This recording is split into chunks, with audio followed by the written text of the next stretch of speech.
Bien-aimés frères et sœurs, vous connaîtrez la vérité et la vérité vous affranchira. Ça, c'est pas moi qui le dis, c'est la Bible qui le dit. Mais moi, je vous dis mieux.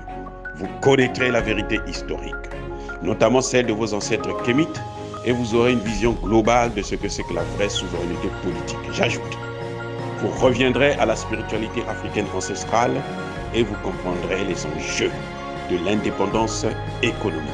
Et pour terminer, vous accepterez votre identité culturelle kémite et vous obtiendrez deux choses. La première, c'est la paix. La seconde, c'est le développement, à une condition. L'unité de toute l'Afrique noire, l'unité de tous les Noirs du monde entier.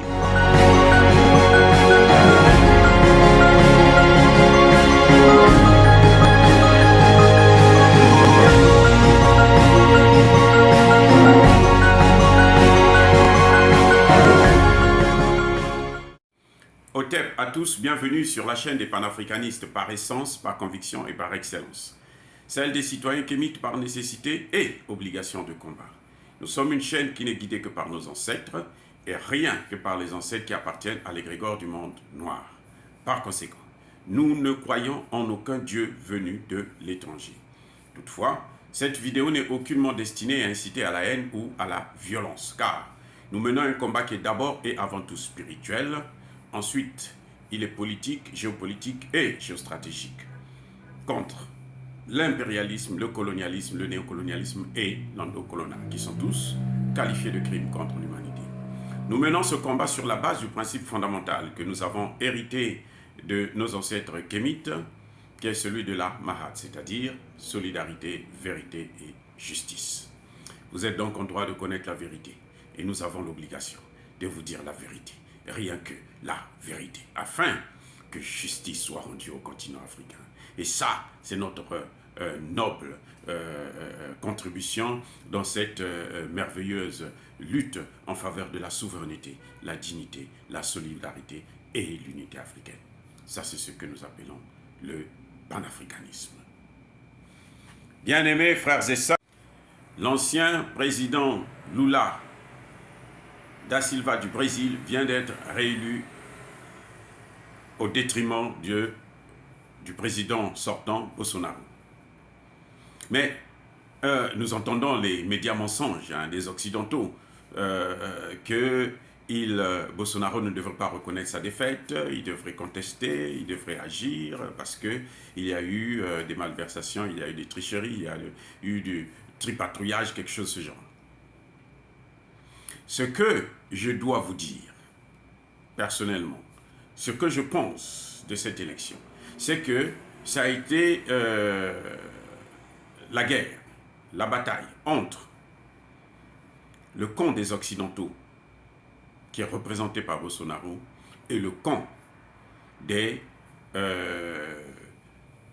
multilatéralistes, des souverainistes, qui est représenté par Lula.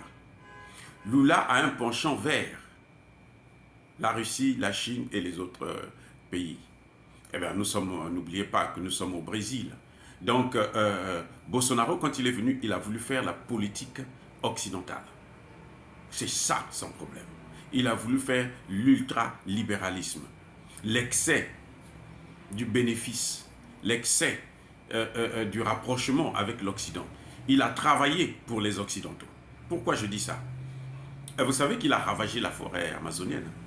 Il a ravagé toute la forêt. Parce qu'on a trop exploité cette forêt au bénéfice des Occidentaux. Le Brésil fabrique beaucoup d'huile de soja. Les Brésiliens mangent beaucoup des haricots. Mais cette huile de soja-là, ce n'est pas pour les Brésiliens, c'est pour vendre à l'Occident. Donc le Brésil a été transformé en un vaste champ de produits alimentaires des Occidentaux. Ça dit que c'est incroyable. Et c'est ce qu'ils veulent faire avec les pays africains. C'est exactement la même chose. Ils consomment beaucoup de café. On nous impose de produire le café alors que nous ne sommes pas des grands producteurs de café. Eh oui. Nous consommons le manioc, nous consommons l'igname. Nous consommons beaucoup la patate douce, la banane. mais on nous interdit de produire cela. Nous consommons beaucoup de riz, on nous interdit de produire le riz. On nous interdit de produire les céréales. On nous demande, parce que les céréales, ça doit venir de l'Ukraine, ça doit venir de la Russie. On nous dit, vous faites le café pour nous. C'est ce que l'adversaire de Lula a fait pendant son mandat. Il a produit pour les Occidentaux. Donc, tout ce qu'il produisait, ce n'était pas pour consommer localement. Parce que ça manquait les produits qu'il fabriquait.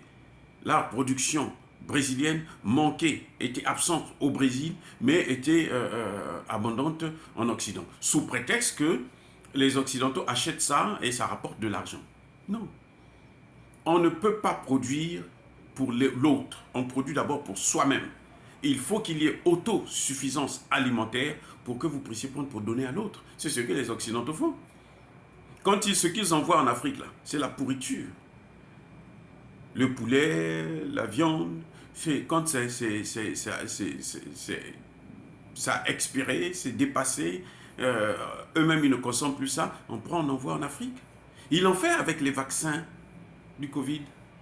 On nous a donné des faux vaccins, des vaccins périmés, des vaccins qui n'avaient vraiment aucun sens et ça massacrait des pauvres individus. Ah oui, ces vaccins que l'on donnait en Afrique, quand vous venez en France, vous n'êtes pas reconnu étant vacciné. Ça pose un problème, alors que ce sont eux qui nous envoient ça. Non, nous saluons cette victoire parce que justement, je pense que le Brésil doit revenir maintenant sur les rails. Le Brésil doit reprendre sa place dans le monde. Et pour cela, vous avez besoin d'un homme, d'un souverainiste, de quelqu'un qui appartient au groupe des BRICS et que c'est à eux de renforcer le multilatéralisme. Parce qu'on ne peut pas continuer à vivre sous une seule domination, sous la domination d'un État, sous la domination d'un groupe d'États qui punissent les autres États, qui empêchent, qui interdisent aux autres États toute forme de développement ou d'épanouissement et même de souveraineté. Vous voyez, c'est ça qui est en train de se représenter. Le monde est en train d'évoluer, le monde est en train de changer. Nous saluons la victoire de Lula et nous nous souhaitons bonne chance, bonne réussite dans cette démarche, bonne réussite dans ce processus. Et là, je pense que les Occidentaux n'auront plus rien à dire. Même si, bon, ils essaient de voir comment, avec l'armée, on peut faire pour que le perdant, le sortant, puisse contester et mettre le pays à feu et à sang. Comme ça, ils auront encore une opportunité pour s'ingérer. Mais j'espère que les choses vont se passer normalement avec Lula, qui a l'expérience. Il a déjà été président, donc il sait ce qu'il faut faire. Dire cela, c'est inciter à la haine ou à la violence? Non. Ya Bakolervé. Je persiste et je signe. Soyez bénis par le Dieu des Kémites. Et que tous ceux qui persécutent le continent africain, les Africains et notamment les panafricanistes, tous ceux qui pillent et déstabilisent l'Afrique, puissent être foudroyés, écrasés et maudits, punis par le Dieu des Kémites et par nos ancêtres angélisés. Je dis et j'assume.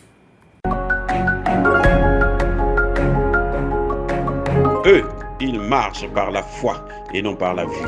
Mais moi, je vous conseille vivement de marcher par la connaissance scientifique et historique, notamment celle de nos ancêtres kémites, par les 5 sens et par l'intelligence. À vous, Papia.